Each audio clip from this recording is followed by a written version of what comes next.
What's going on, everyone? Welcome back to another football chatter video. Today I'm recording after Arsenal beat Bayer Leverkusen 4-1 in a pre-season friendly.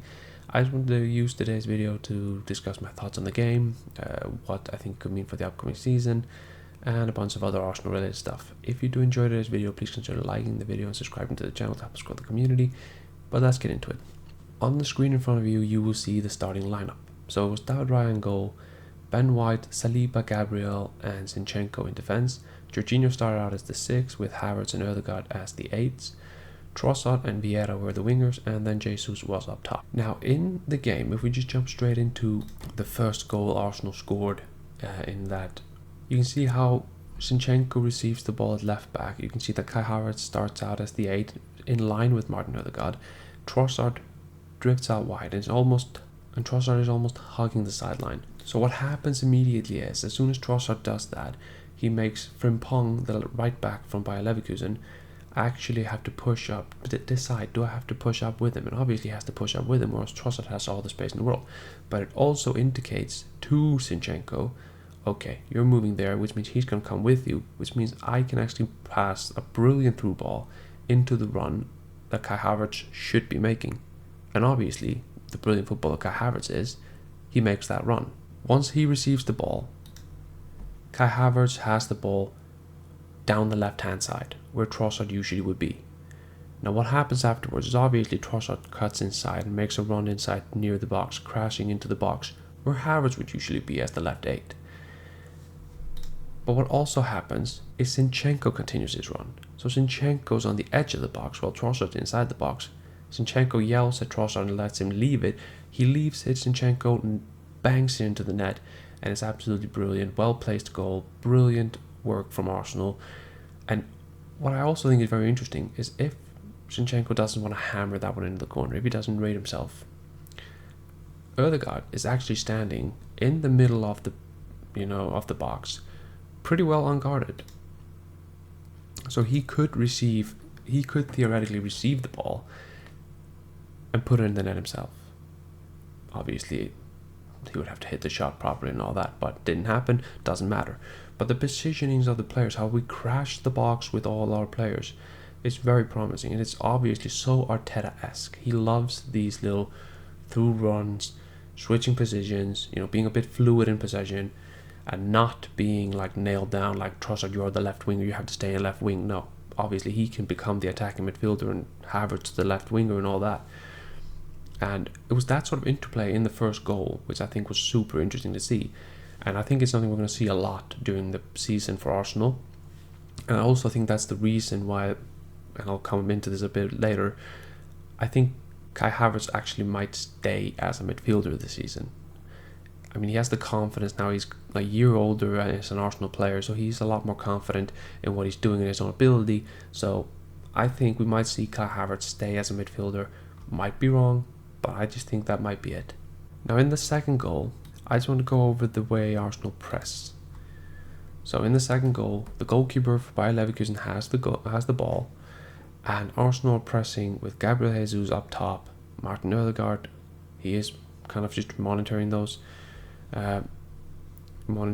DM, and Kai Havertz is coming in to assist. So there's 3 Arsenal players basically against 3 Bayer Leverkusen players, and we're willing to pump more men forward if we need to.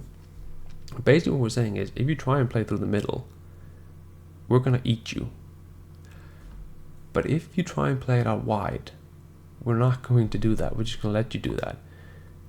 Obviously, as soon as that happens, they would press in. But they knew that Bayer Leverkusen really do like to play through the middle. They like to try and play it up and break the press that way. So obviously, what Arteta told the players to do was just target the middle. Just overload the middle. They will try to play there, we'll win the ball.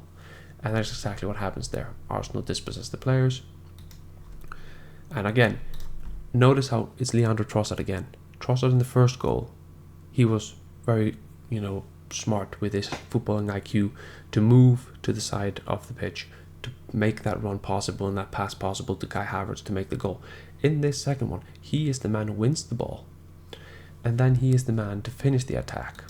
Because Martin Odegaard, Jesus drifts out wide. Now Havertz is in the striking role. Jesus is basically that left winger type player, and Trossard is just waiting in that box. Jesus passes to Havertz, Havertz passes to Trossard, Trossard cuts inside, bangs it in the net, 2-0 Arsenal, and it's such a well-worked team goal.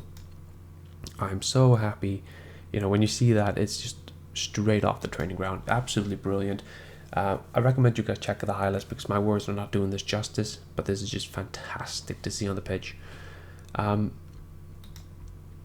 for the third goal, it was basically kind of a solo effort from Gabriel Jesus, where he just picks up the ball and runs, and I think the goalkeeper should do better. Maybe I'm being too critical, maybe that's just not right, but I just feel he's getting beaten way too easily, but that's just me.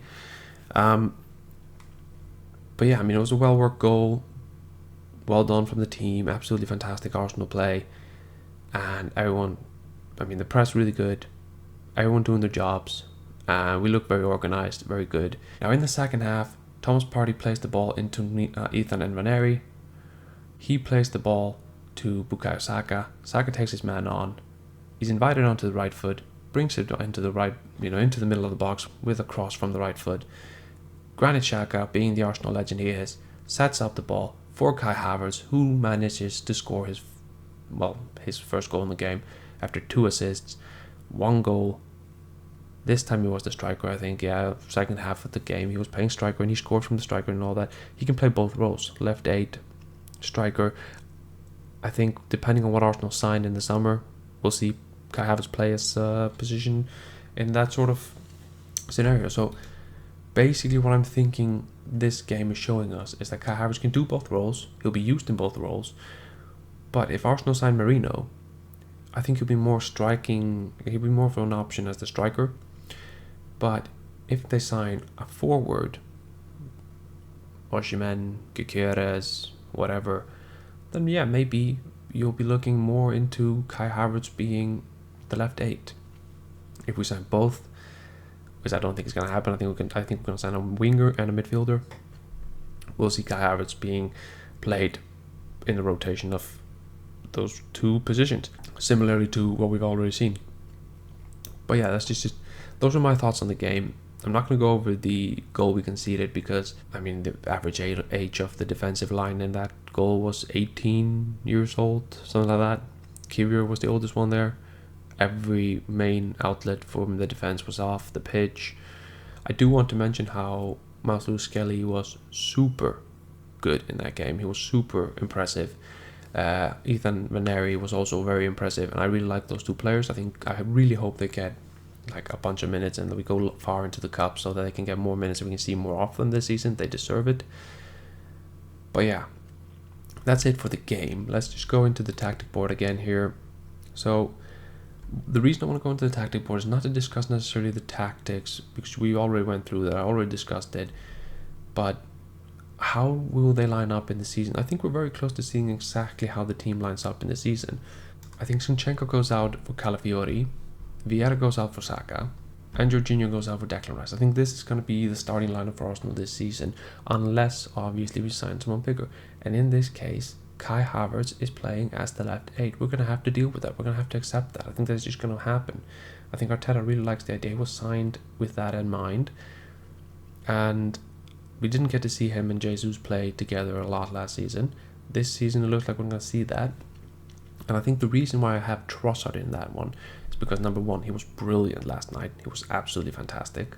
Or yesterday. And then of course I think Trossard can play more positions than Martinelli. You won't see Martinelli, I think, dropping into the attacking midfield role. He could obviously go into the striking role like Trossard does, but I think it's that key asset that Trossard can go into the wide area, Havertz can go into the run, and he can run through. Trossard can cut into the attacking midfield and receive a ball, maybe dictate play a little bit, take a shot outside the box. I don't see Martinelli doing that a lot. I think he's more of a natural winger, can play striker, but I think all in all, the main reason Trossard is in there, despite, if we just ignore his brilliant performances, is tactical. And what does that mean for Gabriel Martinelli? He needs game time, he needs to play, he can come off the bench and cause havoc. And the thing that disturbed me even more and asserted Trossard as the starter again for me, Martinelli got 10 minutes And we had no indication, and there's nothing coming out that says that he has been injured or anything. So I'm thinking that Trossard will obviously have to remain in the side. He's playing. If he starts on Sunday, I'm even more guaranteed that he will be starting for Arsenal against Wolves. Gabriel Jesus has been on fire.